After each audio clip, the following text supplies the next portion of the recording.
ಸರ್ವರಿಗೂ ಮಾನಸಿಕ ಆರೋಗ್ಯ. ಮನುಷ್ಯನ ದೇಹ ಎಷ್ಟು ದೃಢವೋ ಮನುಷ್ಯನ ಮನಸ್ಸು ಅಷ್ಟೇ ಸೂಕ್ಷ್ಮ.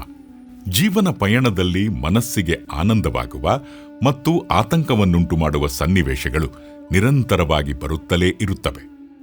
ಮಾನಸಿಕ ಒತ್ತಡಗಳಲ್ಲಿ ಬಳಲುತ್ತಿರುವ ಅಸಂಖ್ಯಾತ ಮಾನಸಿಕ ರೋಗಿಗಳಿಗೆ ಮಾನಸಿಕ ಕಾಯಿಲೆಗಳು ಯಾವುವು, ಅದರಿಂದ ಆಗುವ ಪರಿಣಾಮ, ಹೊರಬರುವ ವಿಚಾರದ ಬಗ್ಗೆ ಪರಿಚಯಿಸುವತ್ತ ನಮ್ಮ ಪಯಣ. ಒಬ್ಬ ಮಾನಸಿಕ ಆರೋಗ್ಯವಂತ ವ್ಯಕ್ತಿ ಹೇಗಿರ್ತಾನೆ?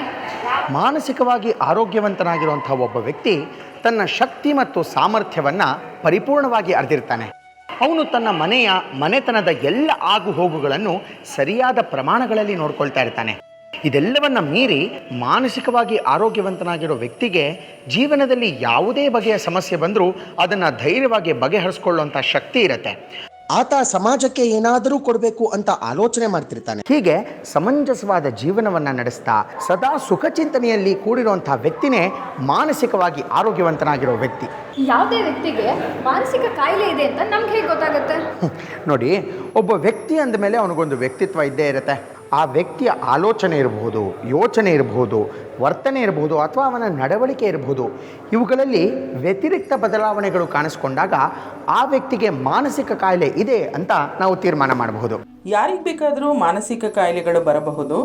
ಒತ್ತಡ ತುಂಬ ಇರುವವರಿಗೆ ಮಾನಸಿಕ ಕಾಯಿಲೆಗಳು ಬರುವಂತಹ ಸಾಧ್ಯತೆ ಹೆಚ್ಚಾದರೂ ಕೂಡ ಒತ್ತಡ ಇಲ್ಲದೇ ಇರೋವ್ರಿಗೂ ಕೂಡ ಮಾನಸಿಕ ಕಾಯಿಲೆಗಳು ಬರಬಹುದು. ಮಾನಸಿಕ ಕಾಯಿಲೆಗಳು ಏನು ಕಾರಣ ಅಂತ ಕೇಳಿದರೆ ಮೆದುಳಿನಲ್ಲಿ ಆಗುವಂತಹ ಒಂದು ನ್ಯೂರೋಕೆಮಿಕಲ್ಸ್ ಅಥವಾ ರಾಸಾಯನಿಕ ಬದಲಾವಣೆಗಳಿಂದ ಮಾನಸಿಕ ಕಾಯಿಲೆಗಳು ಬರುತ್ತವೆ.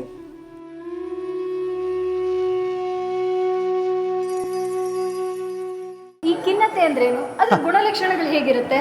ನೋಡಿ, ಖಿನ್ನತೆ ಅನ್ನೋದು ಒಬ್ಬ ಸಾಮಾನ್ಯ ಮನುಷ್ಯನ ಮಾನಸಿಕ ಅಸ್ವಸ್ಥತೆ ಅಷ್ಟೇ. ನೋಡಿ, ಈ ಖಿನ್ನತೆಗೊಳಗಾದವರು ಅತಿಯಾದ ಬೇಸರ, ಹತಾಶೆ, ಕೊರಗು, ಏಕಾಗ್ರತೆಯ ಕೊರತೆ, ಹಸಿವೆ ಆಗದೆ ಇರೋದು, ಅತಿಯಾದ ನಿದ್ರೆ ಅಥವಾ ಅತಿ ಕಡಿಮೆ ನಿದ್ರೆ, ಭವಿಷ್ಯದ ಬಗ್ಗೆ ಅನೇಕ ನಕಾರಾತ್ಮಕ ಆಲೋಚನೆಗಳು, ಆತ್ಮಹತ್ಯೆ ಆಲೋಚನೆಗಳು. ಹೀಗೆ ಖಿನ್ನತೆಗೊಳಗಾದ ವ್ಯಕ್ತಿ ಅನೇಕ ನಕಾರಾತ್ಮಕ ಆಲೋಚನೆಗಳ ವರ್ತುಲದಲ್ಲೇ ಬಳಲ್ತಾ ಇರ್ತಾನೆ, ಸಿಕ್ಕಾಕೊಂಡ್ಬಿಟ್ಟಿರ್ತಾನೆ. ಇದೇ ಅದರ ಗುಣಲಕ್ಷಣಗಳು. ಈ ಗುಣಲಕ್ಷಣಗಳು 2 ವಾರ ಅಥವಾ ಅದಕ್ಕಿಂತ ಜಾಸ್ತಿ ಇದ್ದರೆ ಅದನ್ನು ಖಿನ್ನತೆ ಕಾಯಿಲೆ ಅಂತ ಕರಿಬಹುದು. ಈ ಸಮಸ್ಯೆ ಬಂದ ಮೇಲೆ ನಿಮ್ಮ ಮನಸ್ಥಿತಿ, ನಿಮ್ಮ ನಡವಳಿಕೆ ಯಾವ ರೀತಿ ಬದಲಾಯಿತು? ಕೋಪ ಬರ್ತಾ ಇತ್ತು, ಸುಮ್ಮನೆ ಆದ್ರೂ ಸಂಶಯ ಪಡ್ತಾ ಇದ್ದೆ ಬೇರೆಯವ್ರ ಮೇಲೆ. ಆಮೇಲೆ ಸರಿಯಾಗಿ ಏನು ಜ್ಞಾಪಕ ಶಕ್ತಿ ಇರ್ತಿರ್ಲಿಲ್ಲ, ಬೇರೆಯವ್ರ ಜೊತೆ ಹೊಂದ್ಕೊಳ್ತಾ ಇರಲಿಲ್ಲ. ಈಗ ದೊಡ್ಡಬಳ್ಳಾಪುರ ನೀವು ಮಾನಸಿಕ ಚಿಕಿತ್ಸಾ ಕೇಂದ್ರಕ್ಕೆ ಬಂದ ಮೇಲೆ ನಿಮ್ಮ ಮನಸ್ಥಿತಿ ಈಗ ಯಾವ ಥರ ಇದೆ? ತುಂಬಾನೇ ಚೆನ್ನಾಗಿದೆ, ಮೊದಲಿಗಿಂತ ಎಷ್ಟೋ ಬೆಸ್ಟು. ಪರವಾಗಿಲ್ಲ, ಚೆನ್ನಾಗಿ ನೋಡ್ಕೊಳ್ತಾರೆ. ಮನೆ ಹತ್ರ ಸಹ ಬಂದೋಗಿದ್ರು. ನಾವು ದೈಹಿಕ ಆರೋಗ್ಯದ ಕುರಿತು ಮಾತಾಡ್ತಾ ಇರ್ತೇವೆ. ಮಾನಸಿಕ ಆರೋಗ್ಯದ ಕುರಿತು ಮಾತಾಡಬೇಕಾದ್ರೆ ಇದು ನಾನು ಹೇಳ್ಕೋಬಾರ್ದು, ಜನರಿಗೆ ಗೊತ್ತಾದರೆ ಹೇಗಾಗ್ಬೋದು, ನನ್ನನ್ನು ಯಾವ ರೀತಿ ಗುರುತಿಸ್ತಾರೆ, ಈ ರೀತಿಯಾದ ಆಲೋಚನೆ ಮಾಡ್ತಾ ಇರ್ತೀವಿ. ನಾವು ಇದನ್ನು ಎಲ್ಲರಲ್ಲಿಯೂ ಹೇಳ್ಕೊಳ್ಳೋಣ, ನಮ್ಮ ಮಾನಸಿಕ ಆರೋಗ್ಯದ ಬಗ್ಗೆ ಮಾತಾಡೋಣ, ಇನ್ನು ಬೆಚ್ಚು ಮನಸ್ಸಿನಿಂದ ಇದರ ಬಗ್ಗೆ ಗಮನ ಹರಿಸೋಣ, ಆರೋಗ್ಯವಾಗಿರುವಂತೆ ಮಾಡಲು ಎಲ್ಲರೂ ಕೈ ಜೋಡಿಸೋಣ. ಆತಂಕ ಕಾಯಿಲೆ ಲಕ್ಷಣಗಳೇನು? ಒಬ್ಬ ವ್ಯಕ್ತಿ ಆತಂಕ ಕಾಯಿಲೆ ಇದ್ದಾಗ ಅವನಿಗೆ ಅತಿಯಾದ ಆತಂಕ ಇರುತ್ತೆ. ಅವನು ಸದಾ ಚಿಂತೆಯಲ್ಲಿರ್ತಾನೆ, ನಿರಂತರ ಚಡಪಡಿಸ್ತಾ ಇರ್ತಾನೆ, ಜೊತೆಗೆ ಎದೆ ನೋವು, ಹೃದಯದ ಬಡಿತ ಜಾಸ್ತಿ ಇರುತ್ತೆ, ಬೆವರ್ತಾ ಇರ್ತಾನೆ, ಉಸಿರು ಕಟ್ಟಿಸೋ ಭಾವನೆ, ನಡುಕ. ಹೀಗೆ ಆತಂಕ ಕಾಯಿಲೆಯ ಗುಣಲಕ್ಷಣಗಳು ಇರುತ್ತೆ. ಈ ಚಿತ್ತ ವಿಕಲತೆ ಕಾಯಿಲೆಯ ವ್ಯಕ್ತಿಯ ಗುಣಲಕ್ಷಣಗಳೇನು? ಈ ಚಿತ್ತ ವಿಕಲತೆ ಕಾಯಿಲೆ ಇದೆಯಲ್ಲ, ಇದ್ರ ಬಗ್ಗೆ ನಮ್ಮಲ್ಲಿ ತುಂಬ ತಪ್ಪು ಕಲ್ಪನೆಗಳಿದೆ. ಈ ಕಾಯಿಲೆಯಿಂದ ಬಳಲ್ತಾ ಇರೋ ವ್ಯಕ್ತಿ ಇಲ್ಲದ ವಿಷಯಗಳನ್ನು ನೋಡ್ತಾನೆ, ಕೇಳ್ತಾನೆ, ಅನುಭವಿಸ್ತಾನೆ, ತನ್ನದೇ ಆದಂಥ ಒಂದು ಭ್ರಮಾಲೋಕವನ್ನು ಸೃಷ್ಟಿ ಮಾಡ್ಕೊಳ್ತಾನೆ ಮತ್ತು ಮೂಢನಂಬಿಕೆಗಳನ್ನು ಅತಿಯಾಗಿ ನಂಬ್ತಾನೆ ಅಂತ ಏನೇನೋ ತಪ್ಪು ಕಲ್ಪನೆಗಳಿದೆ. ಆದರೆ ಈ ಕಾಯಿಲೆಯ ಸರಿಯಾದ ಗುಣಲಕ್ಷಣಗಳೇನೇನು ಗೊತ್ತಾ? ಅಸಹಜವಾದ ನಡವಳಿಕೆ, ಅಸಭ್ಯವಾದ ಮತ್ತು ಅಸಹಜವಾದ ಮಾತುಗಳನ್ನಾಡೋದು, ಭಯಂಕರವಾಗಿ ವರ್ತಿಸೋದು, ಸ್ವಯಂ ತಾನೇ ನಗೋದು, ವಿಚಿತ್ರವಾದ ನೋಟ ಬೀರೋದು. ಹೀಗೆ ಇವು ಸರಿಯಾದ ಗುಣಲಕ್ಷಣಗಳು. ಯಾರಾದರೂ ಆತ್ಮಹತ್ಯೆ ಬಗ್ಗೆ ಆಲೋಚನೆ ಮಾಡಿದ್ರೆ ಅದನ್ನು ತಡೆಯೋಕ್ಕೆ ಆಗೋದಿಲ್ವಂತೆ, ನಿಜನಾ? ನೋಡಿ, ಸರಿಯಾದ ಮುನ್ನೆಚ್ಚರಿಕೆ ಕ್ರಮ ಇದ್ದರೆ ಆತ್ಮಹತ್ಯೆಯನ್ನು ತಡೆಗಟ್ಟಬಹುದು. ಈ ಆತ್ಮಹತ್ಯೆ ಬಗ್ಗೆನೂ ಅಷ್ಟೇ ನಮ್ಮಲ್ಲಿ ಸಾಕಷ್ಟು ತಪ್ಪು ಕಲ್ಪನೆಗಳಿದೆ. ಈ ಆತ್ಮಹತ್ಯೆ ಬಗ್ಗೆ ಮಾತಾಡೋರು ಯಾರೂ ಆತ್ಮಹತ್ಯೆ ಮಾಡಿಕೊಳ್ಳೋದೇ ಇಲ್ಲ. ಆತ್ಮಹತ್ಯೆ ಮಾಡ್ಕೋಬೇಕು ಅಂತ ನಿರ್ಧಾರ ಮಾಡಿದವರು ಯಾರ ಸಹಾಯವನ್ನು ಪಡೆಯೋದಿಲ್ಲ. ಆತ್ಮಹತ್ಯೆ ಅನ್ನೋದು ಅನುವಂಶೀಯವಾಗಿ ಬಂದಿರುತ್ತೆ. ಹೀಗೆ ಏನೇನೋ ತಪ್ಪು ಕಲ್ಪನೆಗಳಿದೆ. ಆದರೆ ನಿಜವಾಗ್ಲೂ ಆತ್ಮಹತ್ಯೆ ಮಾಡ್ಕೊಳ್ಳೋರು ಇರ್ತಾರಲ್ಲ, ಅವ್ರು ಯಾರೂ ಒಂದು ಹುಚ್ಚುತನ ಅಂದ್ಕೊಂಡು ಆ ಪ್ರಯತ್ನಕ್ಕೆ ಕೈ ಹಾಕೋದಿಲ್ಲ. ಅವರು ಬಹಳ ಹತಾಶೆಯಿಂದ, ಬೇಸರದಿಂದ, ಅಸಹಾಯಕತೆಯಿಂದ ಹೇಳಿಕೆಗಳನ್ನು ಕೊಡ್ತಾ ಇರ್ತಾರೆ. ತಮ್ಮ ಹಾಗೆ ಯಾರು ನಕಾರಾತ್ಮಕವಾಗಿ ಯೋಚನೆ ಮಾಡ್ತಿರ್ತಾರೋ ಅವರನ್ನು ಭೇಟಿಯಾಗಬೇಕು ಅಂತ ಇಚ್ಛಿಸ್ತಾ ಇರ್ತಾರೆ. ಮಾತ್ರೆಗಳನ್ನು ಸಂಗ್ರಹ ಮಾಡ್ಕೋತಾ ಇರ್ತಾರೆ. ವೈದ್ಯರು ಅವರಿಗೆ ಅಂತ ಶಿಫಾರಸು ಮಾಡಿರೋ ಮಾತ್ರೆಗಳನ್ನು ನಿರಾಕರಿಸ್ತಾ ಇರ್ತಾರೆ. ಈ ರೀತಿಯ ಗುಣಲಕ್ಷಣಗಳನ್ನು ನಾವು ಆಪ್ತ ಸಮಾಲೋಚನೆ ಮತ್ತು ವೈದ್ಯಕೀಯ ಔಷಧಿಯ ಮುಖಾಂತರ ದೂರ ಮಾಡಬಹುದು. ನೋಡಿ, ಪರಸ್ಪರ ಭಾವನೆಗಳನ್ನು ಅರ್ಥ ಮಾಡಿಕೊಂಡು ಅವರ ಮನಸ್ಸಿನಲ್ಲಿ ಏನು ಓಡ್ತಾ ಇದೆ ಅಂತ ತಿಳ್ಕೊಂಡು ಅವರ ಮನಸ್ಸಿಗೆ ಇನ್ನಷ್ಟು ಧೈರ್ಯ ಕೊಟ್ಟು ಅವರ ಗಮನನ ಬೇರೆ ಕಡೆ ಹರಿಸೋದ್ರ ಮುಖಾಂತರ ಅವರಲ್ಲಿರುವಂಥ ಆತ್ಮಹತ್ಯೆ ಆಲೋಚನೆಯನ್ನು ದೂರ ಮಾಡಬಹುದು. ಈ ಥರದ್ದೊಂದು ಸಮಸ್ಯೆ ಇದೆ ಅಂತೇಳಿ ನಿಮ್ಗೆ ಗೊತ್ತಾದಾಗ ನೀವು ನಿಮ್ಮ ಮನೆಯವರು ಅಥವಾ ನೀವು ಯಾವ ರೀತಿ ಅದನ್ನು ಪರಿಹಾರ ಮಾಡ್ಕೋಬೇಕು ಅಂತೇಳಿ ನಿರ್ಧಾರ ತೊಗೊಂಡ್ರಿ? ಆತ್ಮಹತ್ಯೆ ಅಂತ ಹೇಳ್ಕೊಂಡ್ರೆ ಇದನ್ನು ಡಾಕ್ಟ್ರುಗಳ ಹತ್ರ ಹೇಳ್ಕೊಳೋದು ಹೆಂಗೆ ಅಂತ ಹೇಳ್ಬಿಟ್ಟು ನಾನು ಹೇಳ್ಕೊಂಡೇ ಇರಲಿಲ್ಲ ಮೇಡಮ್. ಇದನ್ನು ಅದರಲ್ಲಿ ಸುಸ್ತಿಗೆ ಟ್ರೀಟ್ಮೆಂಟ್ ಕೊಡ್ತಿದ್ರು, ಸುಸ್ತು ಸ್ವಲ್ಪ ಕಂಟ್ರೋಲ್ ಆಗೋದು. ಈ ಆತ್ಮಹತ್ಯೆ ಅನ್ನೋದನ್ನು ಅದು ಹಂಗೆ ಉಳಿದ್ಬಿಟ್ಟಿತ್ತು ಮೇಡಮ್. ಒಂದು 2-3 ಸಲ ನಾನು ಟ್ರೈ ಮಾಡಿಬಿಟ್ಟಿದ್ದೆ ಮೇಡಮ್. ಆತ್ಮಹತ್ಯೆ ಮಾಡ್ಕೋಬೇಕು ಅಂತೇಳಿ ಟ್ರೈ ಮಾಡಿದ್ದೆ. ಇಲ್ಲಿ ನಿಮಗೆ ಆ ಚಿಕಿತ್ಸೆಗೆ ಮತ್ತು ಅವ್ರ ಸಹಕಾರ ಕೊಡೋದು ಹೇಗಿದೆ? ನನಗೆ ನನ್ನ ರಿಲೇಟಿವ್ಸ್ ಕೂಡ ನನಗೆ ಸ್ಪಂದನೆ ಮಾಡಲ್ಲ ಮೇಡಮ್. ಆ ಥರ ಅವ್ರು ನನಗೆ ಚಿಕಿತ್ಸೆ ಕೊಡ್ತಾರೆ. ಈಗ ನಿಮ್ಮ ಮನಸ್ಥಿತಿ ಹೇಗಿದೆ? ಎಲ್ಲರ ಜೊತೆ ಬೆರಿಬೇಕು, ಬೇರೆ ಯಾರಿಗಾದ್ರೂ ಈ ಥರ ಆದರೆ ಕರ್ಕೊಬರ್ಬೇಕು, ತೋರಿಸ್ಬೇಕು ಅಂತ ಅನಿಸುತ್ತೆ ಮೇಡಮ್.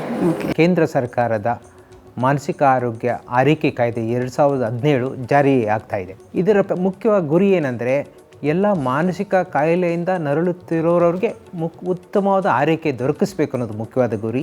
ಅತಿಯಾದ ಮದ್ಯಪಾನದ ಚಟಕ್ಕೆ ಒಳಗಾದಂಥ ವ್ಯಕ್ತಿ ಏನೆಲ್ಲ ಸಮಸ್ಯೆಗಳನ್ನ ಅನುಭವಿಸ್ತಾನೆ ಮತ್ತು ಈ ದುಶ್ಚಟದಿಂದ ಹೇಗೆ ಆಚೆ ಬರಬಹುದು? ಮದ್ಯಪಾನ ಮನುಷ್ಯನ ನರಮಂಡಲದ ಮೇಲೆ ದುಷ್ಪರಿಣಾಮ ಬೀರುತ್ತೆ. ನೋಡಿ, ದೀರ್ಘಕಾಲದ ಸೇವನೆ ಮಾಡಿದ್ರಂತೂ ಆ ಮನುಷ್ಯ ಜ್ಞಾನಹೀನ, ನಿದ್ರಾಹೀನ ಆಗೋದು ಖಚಿತ. ವಿಚಿತ್ರವಾಗಿ ವರ್ತಿಸೋದಕ್ಕೆ ಶುರು ಮಾಡಿಬಿಡ್ತಾರೆ. ಎದೆ ಬಡಿತ ಜಾಸ್ತಿ ಆಗುತ್ತೆ, ಹೃದಯಾಘಾತವೇ ಸಂಭವಿಸ್ಬಿಡ್ಬೋದು. ಈ ರೀತಿಯ ಸಮಸ್ಯೆಗೆ ಸಿಲುಕಿದವರು ಸರ್ಕಾರಿ ಪ್ರಾಥಮಿಕ ಆರೋಗ್ಯ ಕೇಂದ್ರದ ಮನೋವೈದ್ಯರನ್ನು ಸಂಪರ್ಕಿಸಿ ಸೂಕ್ತ ಮಾಹಿತಿ ಮತ್ತು ಸರಿಯಾದ ಚಿಕಿತ್ಸೆಯನ್ನು ಪಡ್ಕೊಳ್ಬೋದು. ಅಥವಾ 104 ದೂರವಾಣಿ ಸಂಖ್ಯೆಗೆ ಕರೆ ಮಾಡಿ ಸರಿಯಾದ ಮಾಹಿತಿಯನ್ನು ಪಡ್ಕೋಬಹುದು. ಸೊ ಕುಡಿಯೋರ್ಗೆ ಏನು ಹೇಳೋಕ್ಕೆ ಇಷ್ಟಪಡ್ತೀವಿ? ಕುಡಿಯೋದು ಅಂದರೆ ನಾವು ಹೇಳೋಕ್ಕಾಗಲ್ಲ, ಅದು ಅವರ ಮನ್ಸಿಗೆ ಬರಬೇಕೇ ಹೊರತು ನಾವು ಹೇಳಿ ಬಿಡ್ಸೋಕ್ಕಾಗಲ್ಲ. ಯಾಕೆಂದರೆ ಮದ್ಯಪಾನ ಯಾವತ್ತಿದ್ರೂ ಆರೋಗ್ಯಕ್ಕೆ ಕಾಳೆ. ಅದು ರಾಷ್ಟ್ರೀಯ ಮಾನಸಿಕ ಆರೋಗ್ಯ ಕಾರ್ಯಕ್ರಮದಲ್ಲಿ ಅಡಿಯಲ್ಲಿ ನಮ್ಮ ರಾಜ್ಯದ ಎಲ್ಲ ಜಿಲ್ಲೆಗಳಲ್ಲೂ ಕೂಡ ಈ ಒಂದು ಕಾರ್ಯಕ್ರಮವನ್ನು ಅನುಷ್ಠಾನಗೊಳಿಸಲಾಗಿರುತ್ತದೆ. ತಮ್ಮಲ್ಲಿ ಯಾವುದಾದರೂ ಮಾನಸಿಕ ಆರೋಗ್ಯ ತೊಂದರೆ ಇದ್ದರೆ ತಾವು ಉಚಿತವಾಗಿ ಉಪಯೋಗಿಸಿಕೊಳ್ಳಬಹುದು. ಮನುಷ್ಯ ಹಲವಾರು ಸಂದರ್ಭಗಳಲ್ಲಿ ಮಾನಸಿಕ ಒತ್ತಡಕ್ಕೆ ಸಿಲುಕ್ತಾನೆ. ನಾವು ಅದನ್ನು ಹೇಗೆ ಸರಿಪಡಿಸ್ಕೋಬಹುದು? ಈಗಿನ ಕಾಲದಲ್ಲಂತೂ ಯಾರಿಗೆ ತಾನೇ ಮಾನಸಿಕ ಒತ್ತಡ ಇಲ್ಲ ಹೇಳಿ? ಆದರೂ ಕೂಡ ನಾವು ಮಿತವಾದ ಆಹಾರ, ನಿಸರ್ಗ ಜೊತೆಗಿನ ಸಂಪರ್ಕ, ಸರಿ ಪ್ರಮಾಣದ ನೀರು ಸೇವನೆ, ನಿಯಮಿತ ವ್ಯಾಯಾಮ, ಹೀಗೆ ದೈಹಿಕ ಆರೋಗ್ಯವನ್ನು ವೃದ್ಧಿಸ್ಕೊಳ್ಳೋದ್ರ ಜೊತೆಗೆ ಮಾನಸಿಕ ಆರೋಗ್ಯವನ್ನು ಕೂಡ ವೃದ್ಧಿಸ್ಕೊಳ್ಳೋದ್ರ ಕಡೆ ಚೂರು ಗಮನ ಕೊಡಬೇಕು. ಅಂದರೆ ಯೋಗ, ಧ್ಯಾನ, ಮೌನ, ಪ್ರಾಣಾಯಾಮ, ಪ್ರಾರ್ಥನೆ, ಹೀಗೆ ಒಂದು ಆರೋಗ್ಯಕರ ಜೀವನ ಶೈಲಿಯನ್ನು ನಾವು ರೂಢಿಸ್ಕೊಂಡಾಗ ಖಂಡಿತವಾಗ್ಲೂ ಕೊಂಚ ಮಟ್ಟಿಗಾದರೂ ಕೂಡ ನಾವು ಮಾನಸಿಕ ಒತ್ತಡದಿಂದ ದೂರ ಇರಬಹುದು. ಕರ್ನಾಟಕ ಸರ್ಕಾರವು ಈ NGO ಮುಖಾಂತರ ಸಹಭಾಗಿತ್ವದಲ್ಲಿ ಮಾನಸಧಾರ ಕಾರ್ಯಕ್ರಮವನ್ನು ಯೋಜಿಸಿದೆ. ಇದನ್ನು ನಾವು ಈಗ 15 ಜಿಲ್ಲೆಗಳಲ್ಲಿ ಮಾಡಿದ್ದೇವೆ. Programme is very successful. ಈಗ 15 ಜಿಲ್ಲೆಗಳಲ್ಲಿ ನಡೀತಾ ಇದೆ. ಇನ್ನು ನಾವು ಇದನ್ನು ಎಲ್ಲ ಜಿಲ್ಲೆಗಳಲ್ಲಿ ಮಾಡಬೇಕಂತ ಉದ್ದೇಶ ಇದೆ. ಡಾಕ್ಟ್ರು ಬರ್ತಾರೆ, ತಿಂಗಳ ಮಾತ್ರೆ ಎಲ್ಲ ಕೊಡ್ತಾರೆ ಅವರೇ ಫ್ರೀಯಾಗಿ. ನಮ್ಗೆ ಇವಾಗ ಆರೋಗ್ಯವಾಗಿದ್ದೀನಿ. ಕರ್ನಾಟಕದಲ್ಲಿ ಮಾನಸಿಕ ಆರೋಗ್ಯ ಸೇವೆಯನ್ನು ಸಾರ್ವಜನಿಕತೆ ತಲುಪಿಸಲು ನಾವು ಆದಷ್ಟು ಕ್ರಮಗಳನ್ನು ಕೈಗೊಳ್ತಾ ಇದ್ದೀವಿ. ಇದರಲ್ಲಿ ಪ್ರಮುಖವಾಗಿರೋದು ಅಂದರೆ ನಮ್ಮ ಮನೋಚೈತನ್ಯ ಕಾರ್ಯಕ್ರಮ. ಇದರಲ್ಲಿ ನಮ್ಮ ಮನೋವೈದ್ಯರು ತಾಲೂಕು ಆಸ್ಪತ್ರೆಗಳಿಗೆ ಭೇಟಿ ನೀಡಿ ಒಂದು ವಾರದಲ್ಲಿ 1 ದಿನ ಎಲ್ಲ ರೋಗಿಗಳಿಗೆ ಪರೀಕ್ಷೆ ಮಾಡಿ ಏನಾದರೂ ಮಾನಸಿಕ ತೊಂದರೆಗಳಿದ್ದರೆ ಗುರುತಿಸಿ ಚಿಕಿತ್ಸೆ ನೀಡೋಕ್ಕೆ ಕ್ರಮ ಕೈಗೊಳ್ತಾ ಇದ್ದಾರೆ. As per the National Mental Survey 2016, 11% of the population suffers from some sort of mental illness. 10% of those suffering from mental illness have mild symptoms, and the remaining 1% have severe symptoms. In Karnataka, the mental health program has been taken up at a very fairly large scale. Treatment and counseling facilities have been extended at primary health centers, community health centers, taluka hospitals, as well as district hospitals. ಒಬ್ಬ ಮಾನಸಿಕ ಅಸ್ವಸ್ಥ ವ್ಯಕ್ತಿಯ ಹಕ್ಕುಗಳು ಯಾವ್ಯಾವು? ಮಾನಸಿಕ ಆರೋಗ್ಯ ರಕ್ಷಣೆಯ ಹಕ್ಕು, ಹಾಗೆ ಮಾಹಿತಿಯ ಹಕ್ಕು, ಗೌಪ್ಯತೆಯ ಹಕ್ಕು, ಸಮಾನತೆ ಮತ್ತು ತಾರತಮ್ಯ ರಹಿತ ಹಕ್ಕು, ಸಮುದಾಯದಲ್ಲಿ ಜೀವಿಸೋ ಹಕ್ಕು, ಘನತೆಯಿಂದ ಬದುಕೋ ಹಕ್ಕು, ಹಾಗೆ ವೈದ್ಯಕೀಯ ದಾಖಲೆಗಳನ್ನು ಪಡೆಯೋ ಹಕ್ಕು. ವೈದ್ಯಕೀಯ ದಾಖಲೆಗಳನ್ನು ಪಡೆಯೋದ್ರ ಜೊತೆಗೆ ತಮ್ಮ ಮಾನಸಿಕ ಅಸ್ವಸ್ಥತೆ ಕುರಿತಾದ ಮಾಹಿತಿಯ ಬಿಡುಗಡೆಯನ್ನು ತಡೆಯುವ ಅಥವಾ ನಿರ್ಬಂಧಿಸುವ ಹಕ್ಕು, ಹಾಗೆ ವೈಯಕ್ತಿಕ ಸಂಪರ್ಕ ಮತ್ತು ಸಂವಹನದ ಹಕ್ಕು, ಹಾಗೆ ಕಾನೂನಿನ ಹಕ್ಕು ಇರುತ್ತೆ. ಅದ್ರ ಜೊತೆಗೆ ಸೇವೆಗಳನ್ನು ಒದಗಿಸುವಲ್ಲಿನ ನ್ಯೂನತೆಗಳ ಬಗ್ಗೆ ದೂರನ್ನು ನೀಡೋ ಹಕ್ಕು ಕೂಡ ಇರುತ್ತೆ. ಹೀಗೆ ಸಾಕಷ್ಟು ಹಕ್ಕುಗಳಿರುತ್ತೆ. ಈ ಎಲ್ಲ ಹಕ್ಕುಗಳನ್ನು ಪಡ್ಕೊಳ್ಳೋದು ಪ್ರತಿಯೊಬ್ಬ ಮಾನಸಿಕ ಅಸ್ವಸ್ಥ ವ್ಯಕ್ತಿಯ ಕರ್ತವ್ಯವಾಗಿರುತ್ತೆ. ಈ ಕೋವಿಡ್-19 ಪ್ಯಾಂಡಮಿಕ್ ಸಂದರ್ಭದಲ್ಲಿ ಮಾರ್ಚ್ 9ಕ್ಕೆ ಏನು ಮೊದಲನೇ ಕೋವಿಡ್-19 ಪಾಸಿಟಿವ್ ಕೇಸ್ ಕರ್ನಾಟಕದಲ್ಲಿ ಬಂತು, ಆಗಿಂದ ಕೂಡ ನಾವು ಒಂದು ಟೆಲಿ ಕೌನ್ಸಿಲಿಂಗ್ ಅಂತ ಜಿಲ್ಲಾ ಮಾನಸಿಕ ಆರೋಗ್ಯ ತಂಡಗಳು ಎಲ್ಲ ಜಿಲ್ಲೆಗಳಲ್ಲೂ ರಾಜ್ಯದಲ್ಲಿ ಇದೆ. ಅದರ ಮೂಲಕ ನಾವು ಒಂದು ಮೊದಲನೇ ಕರೆ ಯಾರ್ಯಾರು ಕೋವಿಡ್-19 ಪಾಸಿಟಿವ್ ಇದ್ದರು, ಐಸೋಲೇಷನಲ್ಲಿದ್ದರು, ಕ್ವಾರಂಟೈನಲ್ಲಿದ್ದರು ಅವರೆಲ್ಲರಿಗೂ ಕೂಡ ಒಂದು ಮೊದಲನೇ ಕರೆ ಮತ್ತು ಅವಶ್ಯಕತೆ ಇದ್ದವರಿಗೆ ಮತ್ತೆ ಪ್ರತಿ ದಿವಸ ಒಂದು ಕರೆ ಮಾಡಿ ಆಪ್ತ ಸಮಾಲೋಚನೆ ಮಾಡೋದು, ಮತ್ತು 3ನೇ ದಿವಸ ಕರೆ, ಈ ರೀತಿಯಾಗಿ ಸತತವಾಗಿ ಒಂದು ಮಾನಸಿಕ ಆರೋಗ್ಯದ ಸಪೋರ್ಟ್ ಕೊಡಲಾಗಿದೆ. ಮಾರ್ಚ್ 7ರಿಂದ ಇದುವರೆಗೂ ಒಂದು 11 ಲಕ್ಷ ತನಕ ನಾವು ಕರೆಗಳನ್ನು ಮಾಡಿ ಎಲ್ಲರಿಗೂ ಒಂದು ಮಾನಸಿಕ ಆರೋಗ್ಯದ ಬೆಂಬಲವನ್ನು ಕೊಟ್ಟಿದ್ದೀವಿ. ಸುಮಾರು ಜನ ಬಂದು ರೈಟಿಂಗಲ್ಲಿರಬಹುದು, ಹೇಳೋದ್ರಿಂದ ಇರಬಹುದು, ತುಂಬ ಅಪ್ರಿಸಿಯೇಟ್ ಮಾಡಿದ್ದಾರೆ. ನಿಮ್ಮ ಮಾನಸಿಕ ಆರೋಗ್ಯ ಬೆಂಬಲದಿಂದ ನಮಗೆ ದೈಹಿಕ ಆರೋಗ್ಯ ಬೇಗ ಚೇತರಿಸ್ಕೊಳ್ಳಿಕ್ಕೆ ಸಹಾಯ ಆಗಿದೆ ಅಂತ. ಈಗ ಕರ್ನಾಟಕ ಸರ್ಕಾರದ ಆರೋಗ್ಯ ಇಲಾಖೆಯು ಕರ್ನಾಟಕದ ಪ್ರತಿಯೊಬ್ಬ ಮಾನಸಿಕ ರೋಗಿಗೂ ಚಿಕಿತ್ಸೆ ಸಿಗಲೇಬೇಕೆಂದು ನಿರ್ಧರಿಸಿ ಪಣತೊಟ್ಟು ಅನೇಕ ಪ್ರಯತ್ನಗಳನ್ನು ಮಾಡುತ್ತಿದ್ದು, ಅದರಲ್ಲಿ ಪ್ರಮುಖವಾಗಿ ಜಿಲ್ಲಾ ಮಾನಸಿಕ ಆರೋಗ್ಯ ಕಾರ್ಯಕ್ರಮ. ಅತ್ಯುನ್ನತ ತಂತ್ರಜ್ಞರನ್ನು ಒಳಗೊಂಡ ಒಂದು ತಂಡ ಈ ಕಾರ್ಯ ನಿರ್ವಹಿಸುತ್ತದೆ. ಈ ತಂಡದಲ್ಲಿ ಒಬ್ಬರು ಸೈಕ್ಯಾಟ್ರಿಸ್ಟ್, ಸೈಕಾಲಜಿಸ್ಟ್, ಸೋಷಿಯಲ್ ವರ್ಕರ್ಸ್, 2 ನರ್ಸುಗಳು ಕಾರ್ಯನಿರ್ವಹಿಸುತ್ತಾರೆ. ಸಾಮಾನ್ಯವಾಗಿ ಪ್ರಾಥಮಿಕ ಆರೋಗ್ಯ ಕೇಂದ್ರಕ್ಕೆ ಹೋದರೆ ಜ್ವರ, ಕೆಮ್ಮು, ನೆಗಡಿಗೆ ಮಾತ್ರೆಗಳನ್ನು ನೀಡುವ ಹಾಗೆ ಮಾನಸಿಕ ಕಾಯಿಲೆಗಳಿಗೂ ಸಹ ಮಾತ್ರೆಗಳನ್ನು ಕೊಡಬೇಕೆನ್ನುವುದರ ಜೊತೆಗೆ ಆಪ್ತ ಸಮಾಲೋಚನೆಯನ್ನು ಮಾಡಬೇಕೆನ್ನುವುದು ಇದರ ಉದ್ದೇಶ. ಎಲ್ಲ ಜಿಲ್ಲಾವಾರು, ತಾಲೂಕುವಾರು ಆಸ್ಪತ್ರೆಗಳ ವೈದ್ಯಕೀಯ ಸಿಬ್ಬಂದಿಗೆ ಮಾನಸಿಕ ಕಾಯಿಲೆಯನ್ನು ಗುರುತಿಸುವ ಒಂದು ಅಭಿಯಾನವನ್ನು ಪ್ರಾರಂಭಿಸಲಾಗಿದೆ. ಎಲ್ಲ ನರ್ಸ್ಗಳಿಗೆ, ಡಾಕ್ಟರ್ಗಳಿಗೆ, ಆಶಾ ಕಾರ್ಯಕರ್ತೆಯರಿಗೆ, ಪೊಲೀಸ್ ಸಿಬ್ಬಂದಿಗೆ ಮಾನಸಿಕ ಕಾಯಿಲೆ ಅಂದರೇನು, ಅದರ ಗುಣಲಕ್ಷಣಗಳು ಯಾವುವು ಅನ್ನುವುದರ ಬಗ್ಗೆ ಮಾಹಿತಿ ನೀಡಲಾಗುತ್ತಿದೆ. ಆರೋಗ್ಯದಲ್ಲಿ ಯಾವುದೇ ತೊಂದರೆ ಕಂಡುಬಂದಲ್ಲಿ ಹತ್ತಿರದ ಆರೋಗ್ಯ ಕೇಂದ್ರದಲ್ಲಿ ಚಿಕಿತ್ಸೆ ಪಡೆದುಕೊಳ್ಳಬಹುದು. ಹಾಗೆಯೇ ಈ ತಂಡವು ಹಳ್ಳಿಗೆ ಭೇಟಿ ನೀಡಿ ಮಾನಸಿಕ ರೋಗಿಗಳಿಗೆ ಚಿಕಿತ್ಸೆ ನೀಡುತ್ತಿದೆ. ಸರ್ಕಾರಿ ಶಾಲೆಗಳು, ಅರ್ಬನ್ ಸ್ಲಂಗಳಲ್ಲಿ ಹಾಗೂ ಮುಂತಾದ ಕಡೆಗಳಲ್ಲಿ ಕೌನ್ಸೆಲಿಂಗ್ ಕೇಂದ್ರಗಳನ್ನು ತೆರೆಯಲಾಗುತ್ತಿದೆ. ವಾರದಲ್ಲಿ ಒಮ್ಮೆ ಕೌನ್ಸೆಲಿಂಗ್ ಕೇಂದ್ರಗಳಿಗೆ ಭೇಟಿ ನೀಡಿ ಯಾರಿಗಾದರೂ ಸಮಸ್ಯೆ ಕಂಡುಬಂದಲ್ಲಿ ಆಪ್ತ ಸಮಾಲೋಚನೆ ನಡೆಸಿ ಸರಿಯಾದ ಮಾರ್ಗದರ್ಶನ ನೀಡಿ ಪ್ರಾಥಮಿಕ ಚಿಕಿತ್ಸೆಗೆ ಒಳಪಡಿಸಿ ಮಾನಸಿಕ ಆರೋಗ್ಯ ವೈದ್ಯಾಧಿಕಾರಿಯನ್ನು ಸಂಪರ್ಕಿಸುವಂತೆ ತಿಳಿ ಹೇಳಲಾಗುತ್ತದೆ. ಟೆಲಿಮೆಂಟರಿಂಗ್ ಮುಂದುವರೆದ ತಂತ್ರಜ್ಞಾನವನ್ನು ಬಳಸಿಕೊಂಡು ನಿಮ್ಹ್ಯಾನ್ಸ್ ವೈದ್ಯರ ಸಹಾಯದೊಂದಿಗೆ ಇಂದು ರಾಜ್ಯದ ಪ್ರಾಥಮಿಕ ಆರೋಗ್ಯ ಕೇಂದ್ರದ ಸಿಬ್ಬಂದಿಗೆ ಮಾನಸಿಕ ಕಾಯಿಲೆಯನ್ನು ಗುಣಪಡಿಸುವುದರ ಬಗ್ಗೆ ತರಬೇತಿ ನೀಡುವುದು. Karnataka is also implementing Mental Health Care Act 2017 very comprehensively.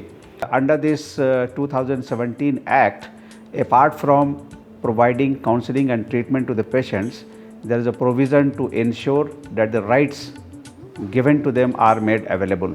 Karnataka started district mental health program a long time ago, and after that lot of progress has been achieved in this regard. It is a pioneering state as far as providing mental health is concerned. Mental health is made available not only at the district hospitals but also at taluka hospitals, community health centers as well as primary health centers. We have started a comprehensive implementation of Mental Health Care Act 2017, and the rules are going to be notified soon. We have already obtained Government of India's concurrence for notifying the rules. These are likely to be notified soon. ಮಾನಸಿಕ ಕಾಯಿಲೆಗೆ ಚಿಕಿತ್ಸೆ ದೊರೆಯುವ ಪ್ರಮುಖ ಸ್ಥಳಗಳು: ಪ್ರಾಥಮಿಕ ಆರೋಗ್ಯ ಕೇಂದ್ರಗಳು, ಜಿಲ್ಲಾ ಸರ್ಕಾರಿ ಆಸ್ಪತ್ರೆಗಳು, ಮನೋವೈದ್ಯಕೀಯ ವಿಭಾಗ, ಜಿಲ್ಲಾ ಮಾನಸಿಕ ಆರೋಗ್ಯ ಕಾರ್ಯಕ್ರಮ ಕೇಂದ್ರಗಳು,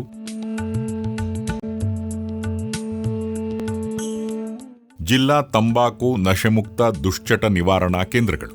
ಈ ಮಾನಸಿಕ ಆರೋಗ್ಯದ ತೊಂದರೆಗಳಿಗೆ ಮದ್ದೇ ಇಲ್ಲ, ಇದನ್ನು ಹೇಳ್ಕೋಬಾರ್ದು, ನನಗೆ ಹುಚ್ಚಿಡಿದಿದೆ, ಈ ರೀತಿ ಎಲ್ಲ ಅನ್ಕೋತಾರೆ ಅನ್ನೋ ಒಂದು ಸ್ಟಿಗ್ಮಾ, ಡಿಸ್ಕ್ರಿಮಿನೇಷನ್, ತಾರತಮ್ಯ ಇವೆಲ್ಲವೂ ಇದೆ. ಇದೆಲ್ಲವನ್ನು ದಾಟಿ ನಾವು ಯಾರಿಗೆ ಸತತವಾಗಿ ಬೇಜಾರಾಗುತ್ತೆ, ನಿದ್ರೆಯ ತೊಂದರೆ ಇದೆ, ಹಸುವಿನ ತೊಂದರೆ ಇದೆ, ಮತ್ತು ಆತ್ಮಹತ್ಯೆಯ ಆಲೋಚನೆ, ಸತತವಾದ ಆತಂಕ, ಮದ್ಯ ಮಾದಕ ವಸ್ತುವಿನ ಸೇವನೆಯ ತೊಂದರೆ, ವಿಚಿತ್ರ ಅನುಭವಗಳು, ವಿಚಿತ್ರ ಮಾತು, ನಡವಳಿಕೆ, ಈ ರೀತಿ ಎಲ್ಲ ಇದ್ದಾಗ ನಮ್ಮ ಯಾವುದೇ ಸರ್ಕಾರಿ ಪ್ರಾಥಮಿಕ ಆರೋಗ್ಯ ಕೇಂದ್ರ, ಸಮುದಾಯ ಆರೋಗ್ಯ ಕೇಂದ್ರ, ನಮ್ಮ ತಾಲೂಕಾ ಆಸ್ಪತ್ರೆಯಲ್ಲಿ ಪ್ರತಿ ಮಂಗಳವಾರ ನಡೆಯುವಂತಹ ಮನೋಚೈತನ್ಯ ಕಾರ್ಯಕ್ರಮ ಅಥವಾ ಜಿಲ್ಲಾ ಮಾನಸಿಕ ಆರೋಗ್ಯ ತಂಡಗಳು ಅಥವಾ ಜಿಲ್ಲಾಸ್ಪತ್ರೆಯ ಮನೋವೈದ್ಯಕೀಯ ತಂಡ ಇವರನ್ನು ಭೇಟಿ ಮಾಡಿ ಉಚಿತ ಆಪ್ತ ಸಮಾಲೋಚನೆ ಮತ್ತು ಚಿಕಿತ್ಸೆಯನ್ನು ಪಡಿಬೇಕು ಅನ್ನೋದು ನನ್ನೊಂದು ಆಸೆ. ಸಾರ್ವಜನಿಕರಿಗೆ ಅನುಕೂಲವಾಗುವ ರೀತಿಯಲ್ಲಿ ಹಲವಾರು ಕಾರ್ಯಕ್ರಮಗಳನ್ನು ಹಮ್ಮಿಕೊಂಡಿದ್ದು, ಒಂದು ಆರೋಗ್ಯಯುತವಾದ ಸಮಾಜವನ್ನು ನಿರ್ಮಾಣ ಮಾಡಲು ನೀವುಗಳು ಕೂಡ ನಮ್ಮ ಜೊತೆಗೂಡಿ. ನಮ್ಮಲ್ಲಿ ದೊರೆಯುವ ಎಲ್ಲಾ ತರಹದ ಮಾಹಿತಿಗಳನ್ನು ಆಲಿಸುವುದರ ಜೊತೆಗೆ ಆರೋಗ್ಯವಂತರಾಗಿರಲು ಅವಶ್ಯವಿರುವ ನಿಯಮಗಳನ್ನು ಪಾಲಿಸಬೇಕಾದದ್ದು ಪ್ರತಿಯೊಬ್ಬರ ಆದ್ಯ ಕರ್ತವ್ಯ. ಎಲ್ಲಾ ಜಿಲ್ಲಾ ತಾಲೂಕು ಆಸ್ಪತ್ರೆಗಳಲ್ಲಿ ಉಚಿತ ಚಿಕಿತ್ಸೆ ಲಭ್ಯವಿದೆ. ಹೆಚ್ಚಿನ ಮಾಹಿತಿಗಾಗಿ ದೂರವಾಣಿ ಸಂಖ್ಯೆ 104ಗೆ ಕರೆ ಮಾಡಿ.